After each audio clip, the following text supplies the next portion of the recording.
So my entry into the fire service was not planned. So a lot of times there's family history there. That wasn't the case for me. I was actually I was a young guy just out of high school. I was working as an apprentice mechanic in the small town where I was born and raised. And one of the responsibilities and the requirements I had as a mechanic is I had to go do a first aid course. And I had never done that before. And I remember being in that class, and one of the very first things that they taught was, when there's a medical emergency, it was to recognize it and then immediately call for help. And I remember it was, help, help, I need help here. You go call 911 and come back and report back to me.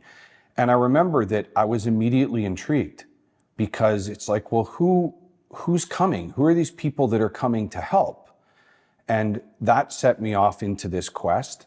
I lived and worked in the town. I was working at the garage as a mechanic, and that made me an ideal candidate as a volunteer firefighter. And I applied, and I got hired as a volunteer, and I guess the rest is history. Yeah.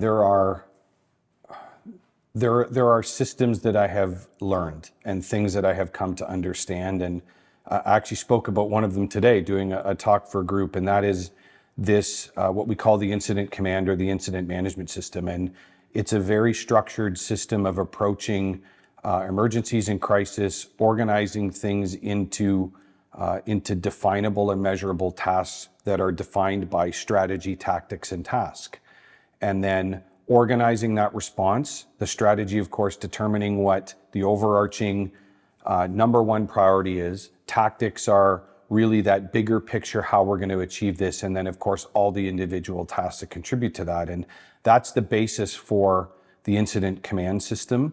It's implemented hundreds and hundreds of times a day on the street here. And I had the really unique opportunity when I was appointed as the incident commander leading the response to COVID-19 to take that very same system that happens hundreds and hundreds of times a day and apply it to, in essence, the biggest emergency in our history.